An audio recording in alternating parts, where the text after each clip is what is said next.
All right, everyone. Welcome to the second episode of the PHU Dynasty podcast. A little bit different format this time. We're bringing you a video podcast and with a special guest alongside my normal co-host, Sean O'Shea, James Seafew, the CEO, General Manager of the Los Angeles Lambs. How are you doing, sir? I'm doing great. Happy to be here, and let's get into it soon.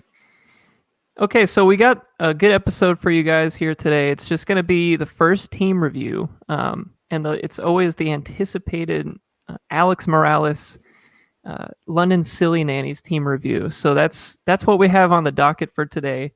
But first, we wanted to quickly mention that we're deeply saddened to hear the news of the passing of Vincent Jackson, former Bucks wide receiver and Dynasty great for a lot of years. My most specific memory with that is him and Malcolm Floyd, and I think Legedou Nane in the slot. Ooh, was a great receiver. Quite a trio of receivers, and I always love Vincent Jackson because he just fits my prototype. He was always that big body, bring down the 50-50 balls. I don't really care about separation. I loved him. Do you guys have any specific memories of him on your teams or anything like that? I'm pretty sure I had him in this Dynasty league. Like, I think Christian and I back in the days of Christian. Yeah. Back in the Houston Hootenanny days of Christian Sanger. Yeah. I'm pretty sure Christian and I made a trade with like Vincent Jackson, Ryan Matthews, Mike Williams, just a bunch of asses. Yeah. Ryan Matthews. Yeah. Oh yeah. God. That was my former love affair. Yes. Yeah, he let me down every single year, basically for 7 years straight, I feel like. And we're also going to quickly mention too the passing of our friend and somebody that we played a lot of football with back in the day, Grant Lipshaw. I know he was somebody in our circle of friends that we always hung out with, and somebody that we really liked, and was probably one of the nicest people I've ever met. Honestly, I don't feel like he could have hurt a fly. That guy, he was an unbelievable person, and I know that we are pretty sad about this, so we wanted to mention it. And guys, do you have anything else to expand on that? I mean, we all grew up in the same neighborhood, so we all knew everybody pretty well. I mean, as we moved like farther apart, it's a little harder to stay like connected with everybody. So when you get news like that, it's pretty tough. So, but I mean, Grant was one of the nicest people you're ever going to meet. I mean, just like everybody had a good thing to say about him.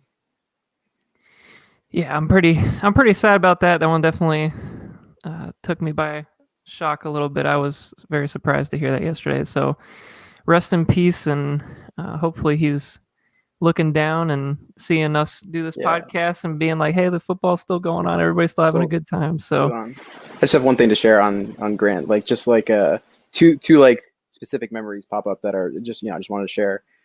Like, I remember one of the first times I ever played the game Rock Band, for whatever reason, was at Grant's house. Geez. Sean, you were there. I don't know. It was like it was just some random fun time where we spent like an entire afternoon at Grant's house, just rocking. And he's just funny. Like I said, he was just a genuinely funny guy. Like, he just make anything funny. And then some random quote I remember from him that he would say was like, I play for keeps, dog. I play for keeps. And I don't know. Two just good things I wanted to share there. But yeah. I even remember him saying that. I think we were playing at Westlake Village Park. He said that like after he scored a touchdown or something like that. He's like, I play for keeps. I remember that. Exactly. All right. Well, we're going to get started here on the episode, and we're going to dive right into Alex Morales, the London Silly Nannies, the most polarizing team in the league, for better or for worse. He's just something else. So we have a lot to talk about. So let's dive into his 2020 season, guys.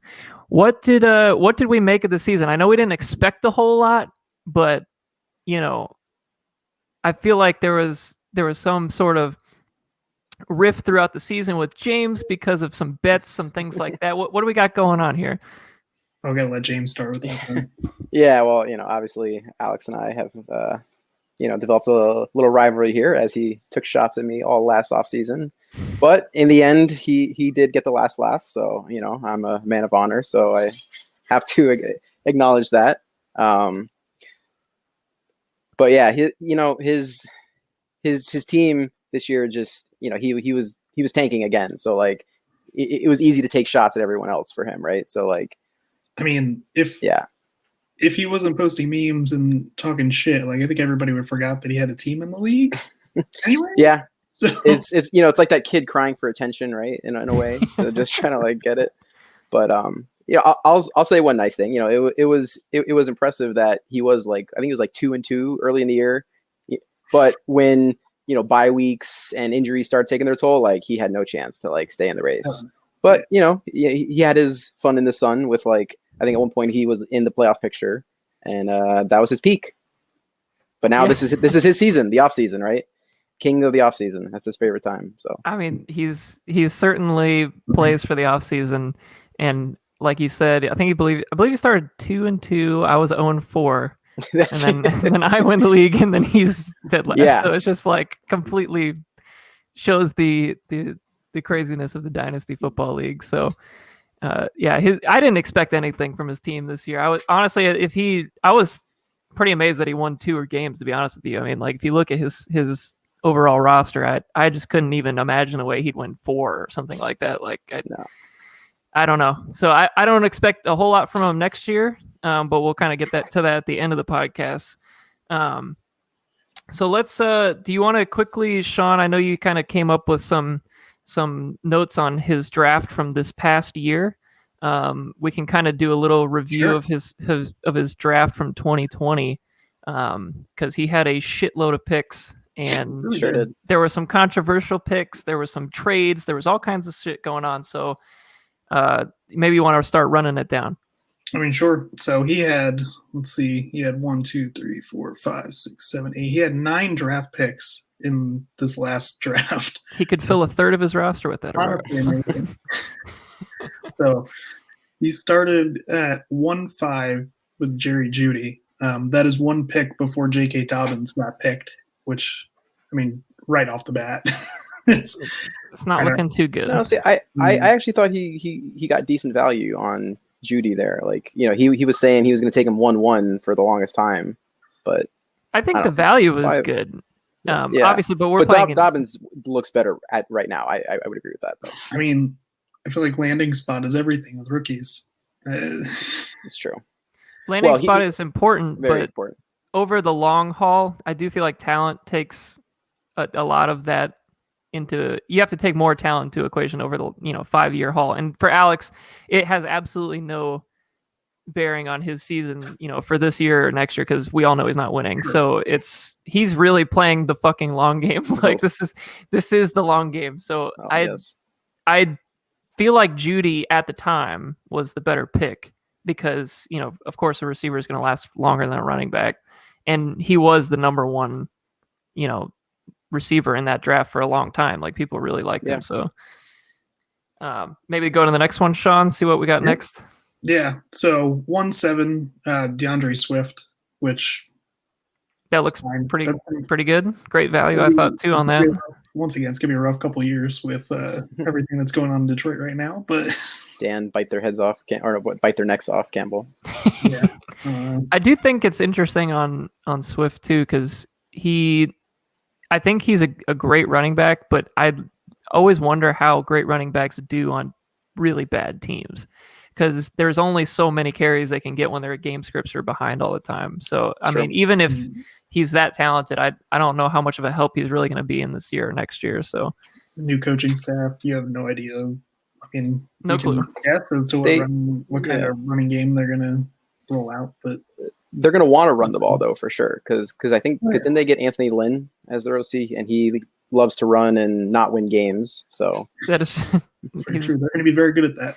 Yeah, but that, and I think I did see they were going to try to use him like Kamara, which would be like phenomenal. Well, so his receiving career didn't get off to the best start when he was it week 1? He like dropped the game-winning touchdown. I remember that because I was giving Alex shit for that like immediately. Yeah. Keep running down that list, Sean. Let's go a little quicker. So I think we start to get into controversy here. So he went 1-9 and 1-10 back to back with Denzel Mims and T. Higgins, and at 2-1, the very next pick, Justin Jefferson. Yeah, that's tough. Yeah, That's tough. Yep. And that's pretty much what I've come to expect from Alex in Dynasty is just, taking. I do appreciate. I will say, I'll preface all of this by saying I appreciate that he takes his guys, but there are some times where your guy might not be the right value for your pick. Right. So it's like you kind of have to play a little bit of wait and see. And every year I have a hard time with that because there's always these guys I want, and then I don't really think I should be taking them that early. And Alex just does it. So he's certainly bold. That's the least we could say. Yeah. Let's just quickly roll through his second round picks. Yeah, he just said one. Brian Edwards. Brian Edwards. We'll get to that on the team review. Yeah, we'll talk about it. And then I would say the rest of those are, if you want to just list them off. Unexciting. Yeah, Anthony McFarland, Antonio Gandy Golden, his favorite guy in the world, and Benjamin and Michael Perine. Benjamin. I can't wait to get to Benjamin. I'm gonna be very excited about that. Perine showed something at the end, but if you get any carries out of a 4th round running back, exactly. The 4th round is the 4th round. So yeah, exactly. All right, so that was a pretty good review of kind of just what his draft picks were last year. So let's go ahead and get started. And we're gonna just start off with a bang right at the top of his roster. The quarterbacks. Oh yes, I'm gonna pull it up on screen with this fancy graphic. Oh my god, my eyes. Oh my god! Thank God the graphics good because that is bad. And this is just not good. I can't find any way to say that this excites me. I just don't think there's anything of any real dynasty value other than maybe like Drew Lock. Because I mean, so just for the stats, both of his startable quarterbacks last year missed some time, but they finished. I think Daniel Jones was 23rd and Drew Lock was 22nd total. Oh my God. That's starting QB3s basically. Yeah, it's just pretty much. I mean, that's a great way to ensure you tank. I mean, it really is. I can't argue with that. It's a bold strategy. I mean, I'm probably just jumping ahead a little bit in my own head here, but like, is this a year like Alex takes a 1st round quarterback with all these picks? Like, I mean, I feel like he almost has to. How do you get better? Like, I mean, if he doesn't take Lawrence, then he's got to take 2 of the other guys, right? Because like there may be 4 or 5 or even like 6, first round quarterbacks, 2nd round quarterbacks. Like he's got to take 2 of those if he doesn't take Lawrence, just because Jones and Drew Lock. I think if both of them flop again this year, I think they're done as starters.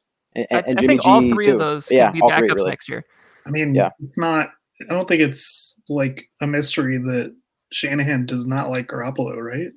No, it's not. Yeah, they're actively they wouldn't trying just to bench him for no reason. Like he was healthy and they were benching him. So like, I don't know. Yeah. He just can't stay healthy. That guy. Like you can't trust him. Just, I pretty much throw Garoppolo like he doesn't even exist on this list in my head. And then like I like Daniel Jones somewhat. I think there's something there. I just don't think it's gonna be like anything fantasy relevant. I feel like he's like a Derek Carr type of asset in Dynasty. I don't think there's any sort of, and that might be his cap, honestly. I mean, he's the quarterback out of the 3 that'll like pop off and have like a QB1 week. But I mean, his valleys are pretty awful. They're pretty bad. Yeah. Yeah, I mean, Danny Dimes. Giants had the worst offense, like points wise, I think last year, and that that's Daniel Jones is a big part of that. The Danny Dimes. He's Danny turnovers. I hate that fucking nickname, Danny fucking Dimes. He had and then he leads. I think he leads the league in fumbles since he's been in. Or that's all he does. I just can't get that trip as he was running. Yeah, I just like that's. I mean, that's like Mark Sanchez buck fumble-esque. Like that's just. It's pretty bad. Honestly, Mark Sanchez is a great career trajectory for him. Like honestly, start for like 4 or 5 years, get your chance. Championship. But it was that Jets defense running game. Yeah, it was more in spite of. It was a very Blake Bortles like Oh, It's good Jesus, comp. You know, like- Blake Bortles. Yeah. Like I that. forgot about that guy. Well, it was Pretty yeah. good comp, actually. That's pretty. Yeah. Yes, could be worse. I could see that. Yeah. Definitely, the career arc would be similar. I think Drew Lock has the most upside of any of these guys. Clearly, I think He's got the most weapons. I mean, he's got the most weapons, and then Sutton was hurt last year. Mhm. I think another He's year got in his the guy offense. Judy. You know. I mean, He's Judy a second year, yeah. But yeah. The old Yeah. stack combo there. The big Drew Lock Jerry Judy stack. Judy's- That's what Is, you're looking for. Is that's- Melvin yeah. Gordon still there next year, or is he out of? He's got one more year in Denver, and I like that. I think Lindsey's a free agent though. I can't. recall. Yeah. They'll probably re-sign him. He's I from feel like- Denver. Yeah, I feel Yeah, like he's he's just going to from- be a nice cheap re-sign for them. Mhm. But they and have then we talent got on that offense. Like Yeah. Fant's good. Fant. They've got Albert O, who Yeah. started to play well and then got hurt last year. So I mean, Yeah. if he doesn't put it up this year, I think he's never going to get another starting job. I mean, Yeah, I'd be shocked.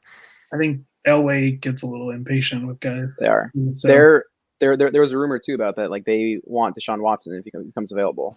I mean, I mean, who doesn't? They should. You're right. I mean, Sure, who half doesn't, the league but- should. I mean, but right? But like, the Broncos. I saw like a PFT article where like the Broncos were called out. Now it could have just been clickbait, but I don't know. There might be something there. all right. So I'm going to ask each of you, what do you give this quarterback room grade wise? A, B, C, D, F. I'm going F. I don't think there's any way you can say this is anything other than an F. Yeah, I'll go D just because Daniel Jones and Drew Lock, like we could look like assholes if one of them had a great year, but I don't see it. But I mean, they're both at least young enough that like maybe they turn it around. But no, that's, just because he has 3 quarterbacks, he can play the matchup game all year. So D. yeah. Yeah, the only reason I gave him an F, honestly, is just because none of them were over a QB 20. Like Yeah, That's true. they're all terrible. So that's, I mean, yes, he could match up play and get some QB 15 type weeks, but like, I mean, I don't think you can win anything in our league unless you have at least QB1 play. Like you have to, get somewhere in 8, 9, 7, something like that. Because I think Tom Brady this year was QB 8, and that was enough to get me in. So like, if I mean, there was a point this year where I think Ryan Fitzpatrick was a free agent. Like, yeah, I mean, in our league, right at Yeah. QB1, even in our It league. was. I think Alex had him at some point too, and like that was one of his wins because Fitzpatrick had a big game. Yeah. that makes sense. That makes sense. Yeah. All right, now we're going to move over to arguably. I mean, all these are so bad, but This This is an F. This is a flat out F. we're going to move right over here. Oh, there it is. Oh my God, Anthony McFarland, RB2. Who the fuck is Um, Jason Huntley? I know a lot of people. I don't know who that is. He was on his IR slot. I almost didn't include him because he's so irrelevant, but he was in there, so I had to put him in. I mean, so clearly DeAndre Swift. We were just talking about him a little bit. He's the pretty obvious, RB1 of this team and our dynasty. I mean, I think he's probably a RB1 in dynasty too, moving forward, like as a whole, because he's so young. First of all, I think he's only 20. He's gonna be 21 this year, which is super young for a rookie. And then on top of that, he's super talented. So I think there's great upside for Swift. But as soon as you get to RB2, There's it's like nothing. it's backups. It's literally backups. Like I don't know what else to say. Hey, Wayne Gallman was a starter at the end of the year. Hey, But- hey, shut up, because Saquon Barkley is going to Yeah. come back next year, Yeah. and be healthy Hurt for again. 1 year. I mean, what? It's not going to happen. Barkley's going to get hurt week 5. Calling it right now. So Anthony McFarland, I mean, I think he's a complete wash. He should be cut next year. I mean, I don't think he's has any talent to begin with. Sorry, Alex, I don't like him at all. And then I'm We're just gonna be 90%. the running backs die now. It could be, and I'd be shocked if Pittsburgh didn't take a running back in this draft. Relatively Yeah. high, because Benny Snell was fucking trash. Yeah. I mean, and then McFarland literally, if you can't beat out Benny Snell, what are you doing? Like, yeah, like so. I think McFarland is basically just toast at this point. I mean, they lost. Their offensive line has gone pretty downhill, hasn't Yeah. it? They don't have Yeah. any tackles, I don't think anymore. Yeah. I think they got DeCastro in the middle, but I think both their tackles are trash. So And Pouncey retired. And Pouncey retired. I forgot about that too. Yeah. Yeah, that's going to be a rough offensive line. I don't really want much of that running game at this point this year. So McFarland, not a big fan. Tony Pollard, though, I like Tony Pollard. I'm a fan. I'm a fan of him as a player. Don't see a ton of opportunity as long as Zeke is there, though. I mean, he outplayed Zeke for stretches last year, so definitely he's gonna get touches. It's not gonna be like the Zeke show again. It's gonna be like 65-35. Probably. That would be fine. I could see that for sure. And I think Pollard receiver. Yeah, when you're looking at the eye test, though, I mean, Pollard's got more juice. Like, I mean, it's pretty obvious to see that. And, Zeke, unfortunately, didn't have a great year last year, but at the same time, like, was it a product of Dak being injured, all that kind of stuff. So there's potential for Pollard to, at least be like a flex bye week kind of guy, just in the short term. And if, Zeke goes down for a prolonged period of time next year, he could be an RB2, probably. I mean, he could, definitely. Yeah, I think in that offense, he could be an RB2, in my opinion. Yeah, absolutely. So that's what Alex is banking on, injuries. And then LaMichael Perine, like you said it earlier, Sean, 4th round pick, so you got something out of him. Yeah. Took a shot in the dark. I liked LaMichael Perine as a late round sleeper kind of, this past year. I thought like in the 4th round, that would have been something to look at because the Jets running back room was pretty trash to begin with. I mean, I didn't believe in Le'Veon Bell this year, so it worked out kind of exactly how I thought it was. So I like that. The real question is he the best Perine to ever play in the NFL? He is, because I can tell you from firsthand experience taking him 2-1 that Samaje Perine was not good. And I was hoping for a Carlos Hyde-like career out of him, and I got nothing. So that was one of my biggest draft busts I can remember. And every time I see LaMichael's name, it just gives me flashbacks and PTSD, and I hate it. So I kind of hope he gets cut too, and I never have to see him again. Wayne Gallman, literally, to me, he's just a free agent pickup handcuff. I don't see any dynasty value there. I'm just going to pass right by him. Eno fucking Benjamin. What was this, a 3rd round pick, Sean, for him? Yes. Eno Benjamin. I believe at the time they also had Kenyon Drake and who's the Fordham? Chase Edmonds, right? Yes. So both those guys on the roster. He spends a 3rd round pick on Eno Benjamin, who played at Oklahoma State, I believe, and Oklahoma State or Arizona State, one or the other. Like, neither of them have ever had any good running backs in the NFL that I can remember, like, in the recent history. Like, I just never liked that pick to begin with, so I don't see any chance of him panning out to anything. And then Jason Huntley. James, you want to talk about Jason Huntley since you know so much about him? I pride myself on knowing a lot of random ass scrubs in all sports. This one I don't know. I'm gonna need a quick Google search right now. Football running back, Jason. It's probably going to give you some like country singer. Are you? It's going to be like Jason Huntley. He's on the Eagles. Sean, come on. I know. I was waiting for you. Oh, okay. I know that. Okay. All right. Okay. I'm waiting for his next country album. 2 carries for 5 yards against Washington in the season finale. That's pretty good. That's 2 carries is a big game. Anyway. So I mean, Sean kind of said at the beginning, is this an F for a position group? Oh yeah. Can I get a D minus just because he has Swift?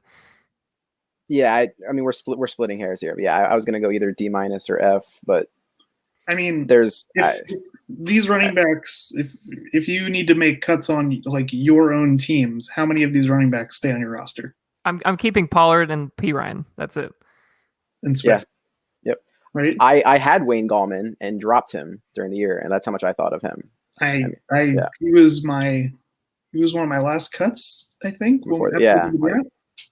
So all the waiver wire fodder eventually makes its way through Alex's team at some point. And that was me 2 years ago. That's true. Yeah, that's true. Moves. Yeah, but look at you. You're out here in championship games. Alex is still piss poor at the bottom of the league. Sneaking into the finals, no problem. Just take what you can get. All right, we're going over to the next position group here. Gonna get a little better, right? It's a little, Yeah. there's at least something more interesting to look at. We'll get all those somethings. Yeah. There's a decent amount of upside, obviously, because all these players are young. Because literally, these were all picks from last year. It seems like. Just starting at the top, T. Higgins. I'm not going to bash this one because I really like T. Higgins coming out. Good. I would loved him as an early second round pick in Dynasty last year, and I was kind of like secretly hoping somehow he'd make it to my pick. Obviously, that didn't happen. But T. Higgins is a big dude.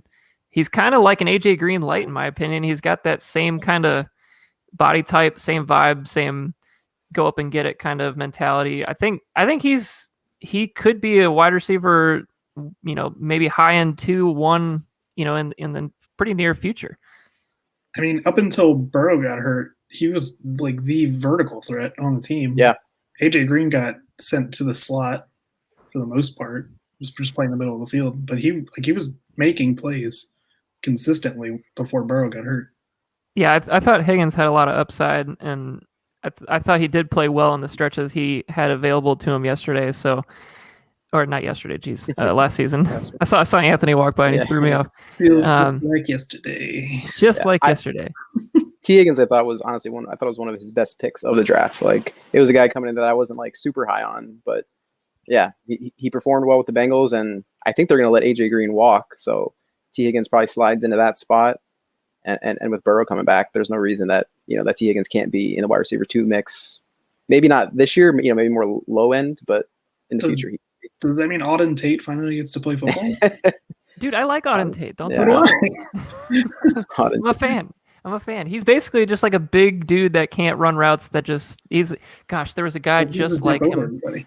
Do you remember that guy? He was a tight end on Detroit. I think his name was Fourier. Do you remember him? Mm-hmm. Joe Fourier or something like that. All he did was just catch touchdowns for 1 yard, and then he fizzled out. That was like all he did. But for that like little run, everybody's like, "Oh shit, Joe Fourier, pick him up." Should I pick him up? Snake a touchdown. Yeah, that's what Auden Tate was to me. Yeah, I think Higgins looks good, and I think honestly the only thing that might screw his stock, if you will, is if they take, if the Bengals get crazy and take like Kyle Pitts at 5. Because if they did that, that would probably sap away a little bit of his touchdown potential. But I think they'd be pretty stupid to do that, with all the needs they have. Yeah. Yeah, they need linemen like the Bengals. So obviously, I think Higgins turns into a value like towards the end of this next year coming up, because when is Burrow coming back? I mean, it doesn't even seem, from what I can tell, that Burrow's coming back in the next. He's gonna go on the pup, I'm assuming, right? Yeah, he'll be hard pressed, I think, to start week 1. Why would you even do that to him? No, you have to preserve him at this point because he's your entire future, and he played really good last year too. I thought he played awesome for a rookie. Got the shit kicked out of him last year. Very true. We kind of talked on Jerry Jeudy a little bit at the start. So I think we could probably pass on him. Let's go right to Mims.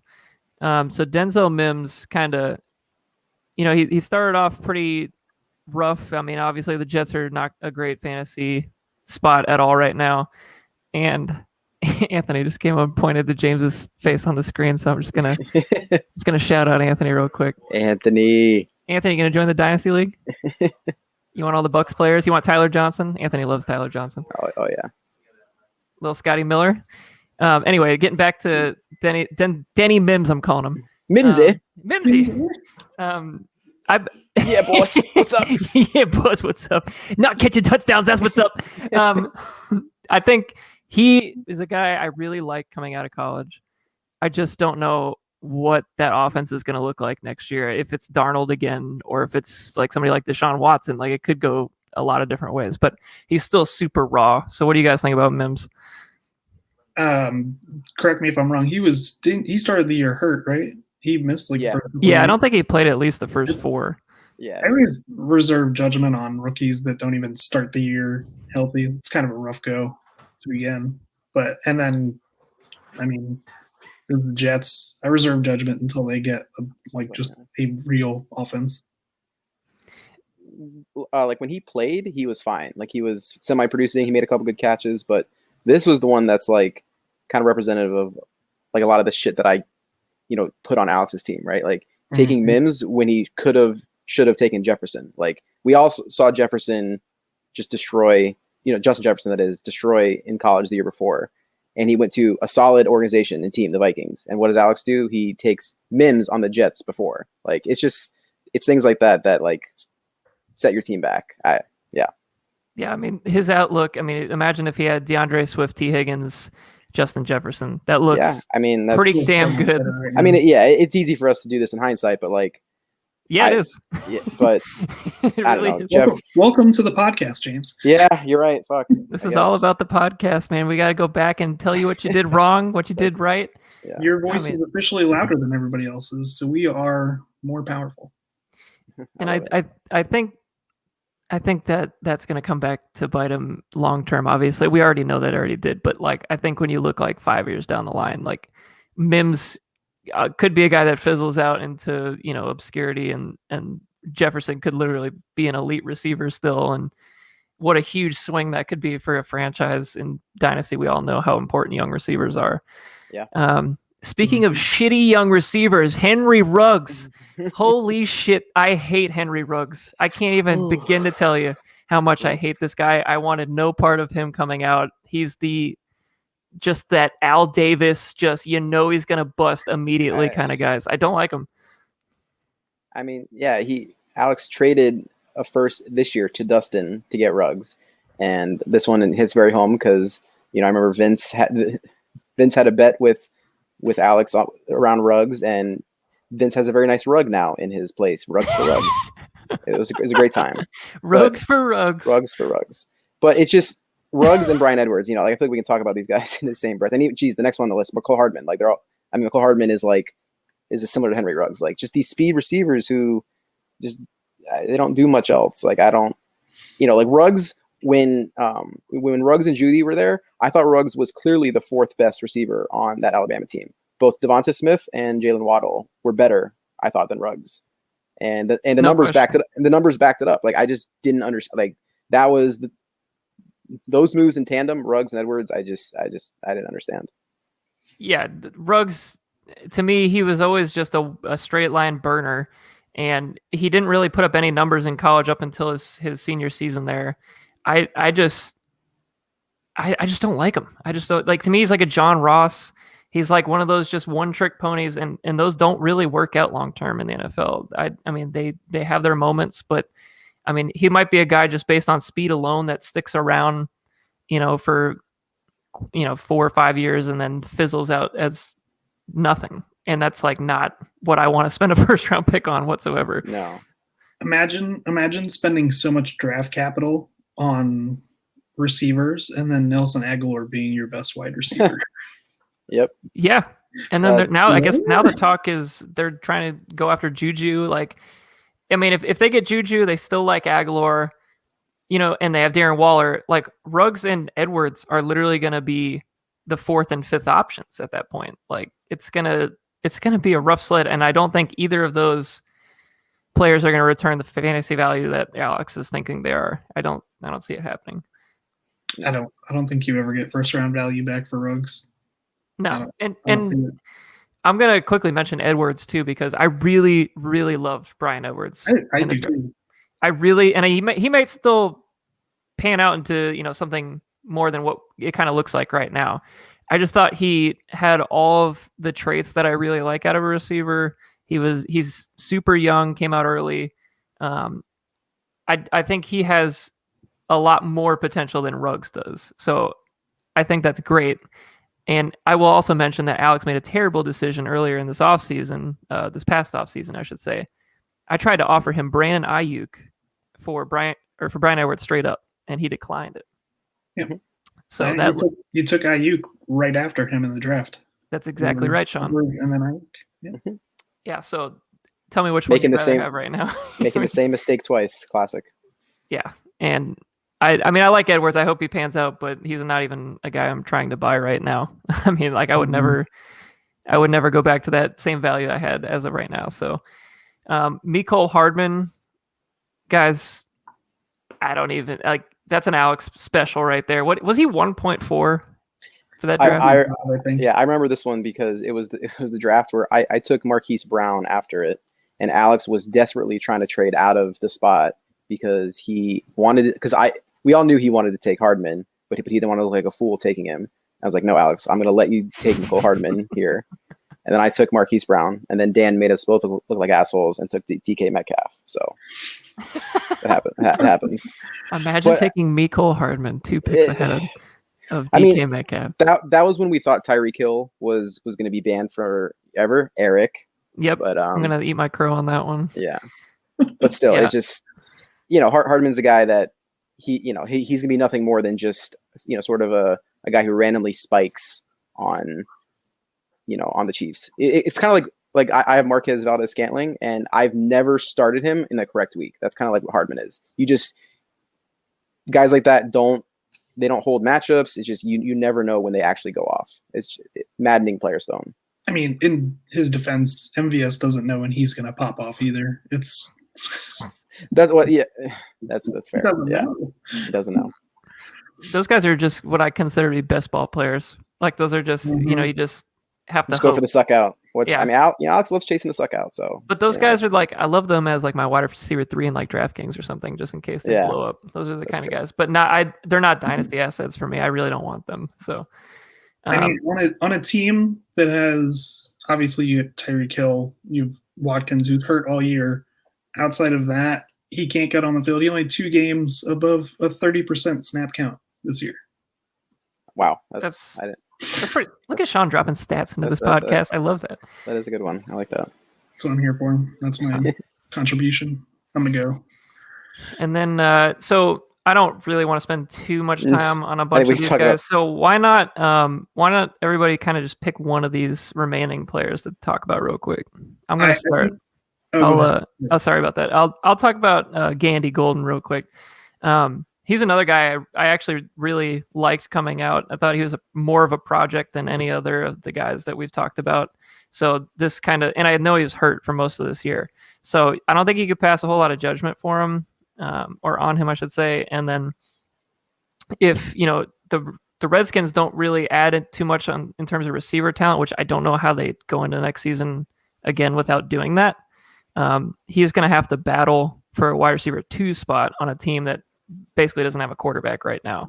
So I don't know how much faith I have in him panning out into anything over the next couple of years, but I really liked his talent. So it wouldn't shock me if he was a guy that ended up working out at some point. One of y'all? I mean, I think we'd be remiss if we didn't talk about his actual number 1 receiver this year in the final standings, Tim Patrick. Timmy. That is Alex's guy. For better Alex or worse. loves Tim Patrick. Sometimes they separate. Sometimes they have to let each other go. But they always come back. They always come back. Oh my God. That's all I got for that. That's it. That's all you. Every time I give him shit for liking or starting Tim Patrick, he always ends up like putting up like 15, 16 points. I'm like, what the hell is going on here? It just always frustrates me. But that's probably the most consistent player on his team that I can think of, honestly. Sad but true facts. I was not lying. He finished out of all of his wide receivers. He was the highest scorer this year. Wow. I would have guessed T. Higgins, but damn, that's an interesting one. Yeah, I mean the guy that I would touch on would probably be Alan Lazard. I think he's got some value, but I'm pretty sure he had a pretty bad drop in the NFC title game against Super Bowl champion Buccaneers. So I feel like the Packers are going to replace him at some point, but he's at least a guy that I think will hang around in the league. He runs decent routes. He's usually has good hands, but he's huge too. He's huge. 6'5", he's good enough that I think he'll stay on he'll on a fantasy roster for a while, but that's about the nicest thing I can say about Lazard. He's going to have probably one of the biggest value swings this offseason, depending on whether they sign. I think that's another team that's linked to Juju. I'm pretty sure. That'd be good. I mean, but the Packers, they have to sign someone. If they pull a Packers and don't sign any offensive weapons again, then his value stays at a top 30 something receiver. Yeah, I mean he's definitely like, I think he's like a flex wide receiver 3 kind of guy at that point. Like he's not going to win you any weeks probably, but he'll get his maybe 1 touchdown every 4 games kind of guy. Like that's I mean for Alex's team that's like a wide receiver 2, so you know. I mean, but if they go out and sign some replacement level wide receiver, I think John Brown's a free agent, just as an example. Like I think he just completely drops off and is not even rosterable at that point. Yeah, that's a fair point. Yeah, I could see that too. I think a lot of people too are not really thinking about the free agency receivers this year. Like, there's there are, your Chris Godwins and Allen Robinsons and Kenny Galladay's, but then there's also like a lot of these mid-tier receivers that end up bouncing around every year that kind of fly under the radar. So like, I would be shocked if they didn't sign somebody in that tier, at least. I mean, if they don't get Galladay or whatever, if I'd be shocked if they didn't pick up like a John Brown or somebody like that, like you said. I guess we can move forward to tight ends here. Let's pull that up. Oh wait, what's the grades? Oh, we got a grade. Hold on, we got to go back to grade. Got to go back. All right, James, give me your grade. I'll go with a solid C, just because there's potential here, but C, yeah. Guys like Higgins, Judy, Mims are holds at least, and then I don't know, yeah. I'll stick with a C. Sean, what you think? C+. I like it. There's a lot of youth. One of these guys is gonna hit or break out one of these years. So I mean, it's just the math of it. Somebody's gonna hit. Yeah, I mean, I think I'll just give it a C, because I think even if 2 of them hit, let's say like Judy and Higgins hit, we fill so many spots in our league. With the flex spots, like receivers are to me what you have a lot of depth at to fill your bye weeks and stuff like that. And I think 2 is not going to be enough. I think he's going to need to hit on draft picks this year, and I don't think for that reason I can give it any more than a C just based on upside. So, and for those reasons, I'm out. And I'm out. I'm out. All right, now we can move over to tight ends, a group that isn't such an eyesore, at least. I think this is pretty good. Mark Andrews is, I think, a very solid starting tight end. I don't think anybody's gonna have anything bad to say there, right? No, he's probably the 3rd or 4th tight end off the board after Kelsey and Kittle. A little worried about draft.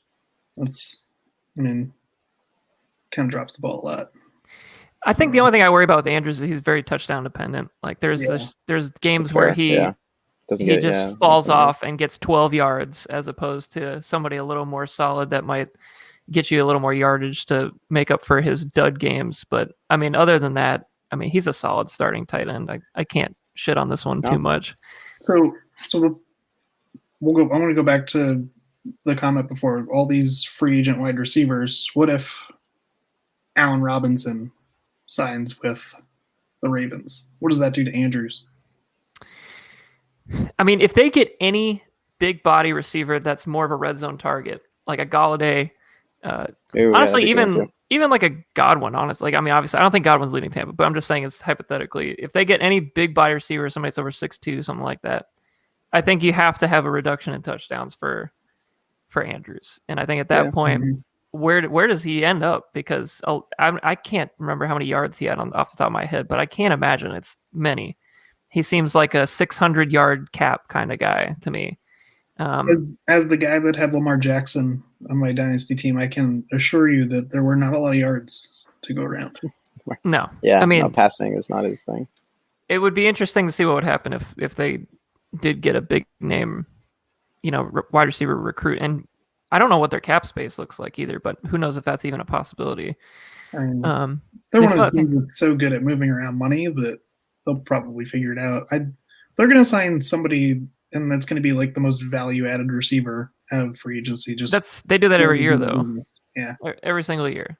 Like I think they signed John Brown before the Bills did, and that was like that was a nice little value signing for them. And I before that, it was like Anquan Bolden was like a good value that year. Like they just do it every year. It feels like a Marvin Jones. I feel like the Ravens are the Scavelli of football. They just find the value, they take the value. It's a good one. And then they walk away. That's what they do every time.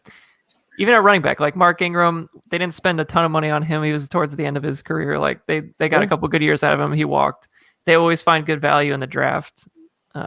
They take that every year. I think Vince and I always talk about this. The Ravens always just find a way to pick anybody who's falling. Just like whatever guy's like, oh, how's this guy still on the board? And then the Ravens pick, oh, there he goes. Like it's just every time. Just like Scavelli. Yep, that's a good comparison. It's perfect. Janu Smith is a free agent at tight end, I believe. That could be an interesting one. Yeah, if he goes somewhere, like with a better passing offense, or where passing is more of the focus. Titans it's more about Derrick Henry. Like if he goes to more open offense, yeah, I can see Janu Smith having even more value, but he's gotten hurt a lot, so I don't know. Mm-hmm. Yeah, he was a young rookie too. I think he was 20 when he came out, so he's probably only like 25. It's pretty damn low for a first contract free agent tight end. So, and he's super athletic and can actually block a little bit. He's kind of like a mini Delaney Walker. So he's great in the red zone. He made plays this year too. He had a stretch, I think, where he was like the third best tight end or something for a while. Like he was, I think he got hurt and then that was it for that. But he's a solid player. Komet, he was a rookie last year. Didn't really do much in the first half of the year, but kind of turned it on a little bit towards the end. Yeah. I don't expect anything from tight ends until year 2 or 3 anyway. So I think it's too early to say anything about him, but he's a good upside player. Disley, everybody loves him. Will Disley. Who doesn't like Will Disley? Dude, he's got that Bill Wood mentality. He just goes out there, country strong, stacking them hay bales. I think Will Disley is a nice guy to have on your team just to hold it together in case everything else falls apart, but he's never going to be a big time guy. Blake Jarwin, though, I think that's a sneaky one. Mm-hmm. Yeah, well, it was a shame he got hurt early because he was somebody who had some upside, I thought. Yeah, I thought he had upside, and then now that Schultz kind of had a nice little year for the Cowboys too, I don't know how much of his upside is still going to be there because Schultz did play so well. And then Albert O, I don't see any value there right now with Locke and the fact that Fant's in front of him. I don't. There's just a lot of pieces in that offense. Yeah.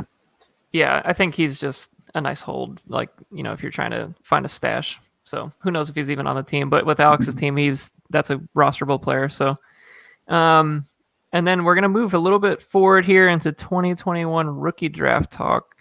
What do you agree with tight ends, Eric? Oh, sorry, I did it again. I think this is a B. I think it's a B. Yeah. I think there's some upside, but I don't see any elite upside on this team. So I think I'll just keep it with a B. Would agree. James? Yeah, I was gonna maybe go B plus because there's young guys like Komet and Alberto, but yeah, that's the one thing Alex has done well is he finds tight ends. So I'll give him a B plus for it because I don't know. I was kind of thinking it's as far as getting to B to B plus. James, Sean, do you think that Mark Andrews is a top 5 dynasty tight end? I do. Yeah, I think. Are we counting there's enough there. Undrafted players yet? Well, no. Okay. Because I think I know where you're going with that, but yes, for about 2 more months. Yeah, well, that's true. As of right now, is he a top 5 dynasty tight end? Yeah, I'd probably put him at 5. So then, technically that is like a borderline elite dynasty tight end. Like we're right there, and then he has upside throughout the rest of his roster. So I might even put up mine to a B plus just because who else has that kind of asset? Like there's not many tight end assets like that. So it's true. It's Kelsey, it's Kittle. Kelsey, Kittle, 1, 2 for sure. Waller 3, 100%. Yeah. Who would be 4th after that? Who am I blatantly forgetting? It kind of where the muck starts to me. It really was because T.J. Hawkinson was number 4 in points, but that's just because I think he stayed the healthiest. There's a lot of guys that got hurt. And he got a ton of catches last year. Yeah. I would rather have Hawkinson than Andrews. I'd put him at 4. Really? Personally. Wow. That's just me. But. Yeah, he keeps progressing. So. Yeah, I mean, I think he's only going to continue to get better, and I don't know if we've seen the best from Mark Andrews. Like, that might have been it, and then who knows where it goes from here. Like you said, adding a receiver that's big might cap that talent. So who knows? We'll have to look into the future, but I give it a B or a B plus, one of those two. That's Sean. Did we get your grade? Yeah, I agree. B. B's fair. All right. We're going to the draft picks now. Alex's favorite portion of this show, his favorite segment. So he's got picks. What a shocker. He always does. 4 of 11. He's got 1-1 again. Wow. 4 of the top 11. Yeah, damn. 4 of the top 11. He didn't have 1-1 last year. He traded it away. Well, he secured the 1-1 position. We'll put it that way. But that's not the issue. 1-1. I mean, it's going to be an interesting 1-1 for him because I think there's not really a consensus 1-1. I think there's Chase. I think there's Harris. I think there's, obviously I wouldn't take a quarterback in our league, but the quarterback, if you never know, if you want to get ass crazy, throw Lawrence in there. Yeah. I mean, does Lawrence make it to 2-1? No, not a chance. You think Lawrence goes in the first round for sure? I think so. I think Alex should take him 1-5, but I know he won't. I think there's 2 teams that really need a quarterback in our league. I think it's the 2 we're going to talk about today is Justin and Alex. And I think both of them have, I want to say they have 5 or 6 of the top 11. So, like, how does one of them not happen? Like, yeah. I just feel like, I mean, I could be completely wrong and they just keep taking people. Dustin has 3 firsts, and he loves quarterbacks. So Dustin does love quarterbacks. Gruden's cues. So I'd watch out. He won't trade me one, so he does love his quarterback. You're gonna need to give up 2 first-round picks for that, Eric. I probably will in a team that has minimal quarterback value. Yeah. So 1-1. I mean, to me, what he should do is take a running back. I mean, assuming that the situation is right. Like let's say Harris goes to the Bills or maybe the Dolphins. Yeah, like a team that needs a running back. Like I don't know how you don't take him there with giving the rest of his depth chart at running back. You guys feel the same way? Yeah, I agree. But when has he ever gone with like the logical pick? Well, I remember he told me a few months ago. He said lock in Chase. And that was a few months ago. I mean, we didn't see Chase play at all this year. I mean, nope. I assume he was still working out and all this stuff, but I don't know. We'll see. I mean, my gut would say he's still good, but at the same time, I'm not. But like, who's to say he doesn't show up, out of shape, out of game shape? It takes him half a season to get going, and here we are. And then in fast forward a year, we'll be talking about Alex's pick 1-1 again. Like, Listen to this hypothetical. Alex has 1-1 and 1-5. Let's say at 1-1 he takes Harris. His top 2 running backs now become DeAndre Swift and Najee Harris. That looks pretty good. And then 1-5 he takes Trevor Lawrence. Now he's got Trevor Lawrence, DeAndre Swift, Najee Harris, and a decent grouping of receivers to work with. And then he still has 1-9 and 2-1 and Mark Andrews. That's not that bad. That's a contending team. Like, you fight his way through some, shitty weeks for there. So. And I wanted to mention this before. We've been shitting on Alex a lot, obviously, as well. But I wanted to give some props too, because I'm also a defensive guy. I liked his pickup of the Washington defense during the year. Just wanted to point that out. Wow, their D-line. Defense talk here. Yeah, look, hey, I'm a believer in defense. Do we get to talk about Harrison Butker too? No. That's decent. But I just want to say that just because Chase Young's a beast, these other guys. But like, Eric, if he did what you laid out there, like he could potentially be in the muck if both of them hit hard. I don't see him doing that. So yeah, it just matters. Will Alex do what he think he will do? And usually the answer to that is no. So. I think we just have to roll along as if he's gonna do something off the wall, and 3 first-round picks. He could literally do anything. I mean, I just feel like as soon as he sets his mind to something, that's just what he's gonna do, and he just won't flex. I mean, if you said Chase 2 months ago, you might as well just lock in Chase 1-1. Yeah. And then 1-5, who the fuck knows? But I don't know. I think there's gonna have a lot more draft talk in future episodes. Oh yeah. But that's kind of what we think about Alex's team right now. Hopefully, Alex didn't get too upset with us shitting on his team, or the delay in his podcast frequency. And we're gonna do another one right after this for Eric, I think Justin's you're team. forgetting a special segment.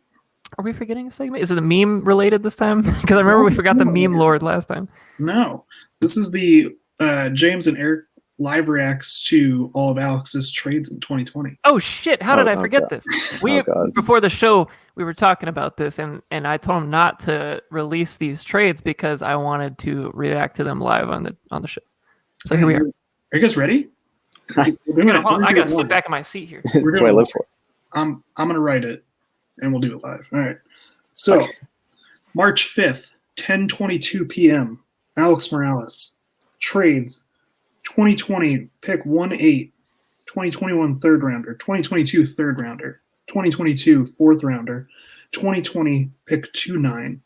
Receives Drew Lock, pick 1-5 in 2020, 2021 fourth round pick. He That's traded it? for Drew Lock. He did get one. he got 1-5 out of that, but Yeah, 1-5 out of that. He got 1-5. But ugh. okay, so let's say he takes Trevor Lawrence at 1-5, just hypothetically. He's got Well, look, 1-5 turned into Jerry Jeudy. He had 1-8. Well, he had to get the stack, the Drew Lock Your juicy stack. stack. I mean, if Gotta you get didn't get that, you're never going to win a championship. So, okay, that's pretty good. We got 6 more guys. Buckle in. Shit. Oh god. Make sure you keep telling me the timestamp on these because I want to know I want to think about what he would be doing during that timestamp. Like I was thinking 10:22, he just got home from bowling or something. All right. April 23rd, 11:06 a.m. AM. Probably on his lunch break. Probably lunch break. Alex receives a 2021 first rounder, 2021 second rounder, 2021 first rounder, 2021 second rounder, and a 2020 fourth rounder.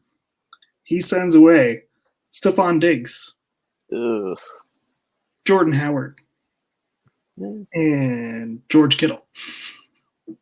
Wait, all Yeah. those in one trade? Yeah. Was that? Oh, I thought there were separate trades. Dude. Holy fuck! Scavelli. That's classic Scavelli. How many firsts were in there again? He got a 2021 first rounder, which is Adams, Which is First rounder. 1-5? and Scavelli's 2021 first rounder. So Only 2 firsts for Kittle and Two Diggs. firsts, and one of them is Diggs and 1-9. yeah, Yeah, that's he that got hurts. 2 second rounders as well. I don't know. I don't like that. It- Dude, those are 2 of the best players at their position. Kittle was his guy, and he The Diggs breakout really, yeah. I think, crushed that. I think the value kind of took a bit Yeah, I of a mean, dip he just sold at the wrong time. to the moon. All right. Next one, April 25th, 2:11 p.m. post lunch break. Alex Morales. This is was this right before or after the draft? 25th, This probably would have before. been during the draft. Ooh, I traded with him. What did I do? What did you do, Sean? This had to be your trade up. Your trade up. Oh, that's right. Yeah, pick 1-1. So he traded out of 1-1. Trading out of 1-1 after tanking. So Alex receives pick 1-7, 1-10, 4-2, and my first rounder, which ends up being pick 1-9. Thank you. You hate to see that. You hate to see that, Yeah. Sean. Don't think he was expecting that. And I got the pick 1-1. Clyde Frog. My frog. Or Jonathan Taylor Thomas, either one. That's an interesting trade. I mean, I don't know. Because I like Clyde, but how much value is Clyde worth? Was he worth that return? Do you think? I think I'm going to find out. I'm going to find out this year. We'll I see. think this is a huge year for him. Rookie year, I never try to get too high or low on a rookie season, but I mean he's got to really impress me this year. I think it's going to be interesting if they trust him on pass protection, just because their offensive line is not going to be healthy going into this year either. I mean, Nope. They're going to be down Fisher all year. that was Achilles, right? Yep. Yeah, he's screwed. So we'll see if he's in third down. value. Not in third down. I mean, we'll see. It'll be interesting. All right, keep rolling through this. We're almost at the hour mark, so we can cap off this episode. All right, June 22nd, 1:20 p.m. Alex trades for Henry Ruggs. Trades Dustin, Kareem Hunt. Oh my God. Already it's terrible. Already it's terrible. 2020, oh, don't worry. 2023 third rounder and a 2021 first round pick. Oh! That's so bad. Oh I didn't realize God. Kareem Hunt was in this deal. I thought it was just straight up a first for Ruggs. That's so bad. That's Ross Holman bad. We Oh man. we should have done this at the beginning of the podcast. Jesus Christ. Oh my God. That's I forgot about that trade. I don't remember that. I don't want to remember it. So wait, Yeah. what was that first round pick again? So he got. Was that 1-7? So he traded Scavelli's 2021 first That's round 1-7 pick. because Dustin has Yeah. 1-7. Holy shit! So 1-7 Kareem Hunt and a third for Henry Ruggs, James. that's Rug for it's rug. not good. It's not good. That's a rug for Ruggs right there. Holy Yeah. shit! Jeez. I can't even. I'm gonna need a drink of water. Hold on. That boy needs some milk. There would be milk in this Yeah. fucking Bucky's water cup. That's why you never go back to the carpet store, Morty.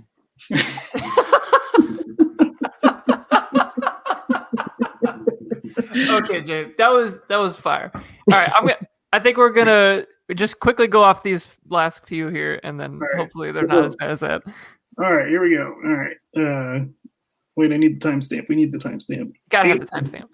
September 18th, 5:01 p.m. Pre-dinner. Alex Morales Just got off of work. He's going to Moe's. It's 5 o'clock All right. somewhere. He's going. He's going to Fairway. All right. Yeah, that's true. Yeah. Tibbs receives O.J. Howard. Alex receives Tony Pollard. It's fine.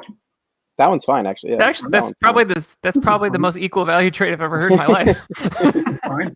That's the rare player for player trade. That never happens. All right. We'll keep rolling here.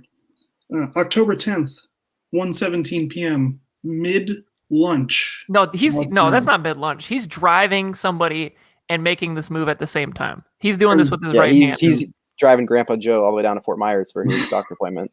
Yeah, and on the way, he's pulling the strings on this trade. Here we go.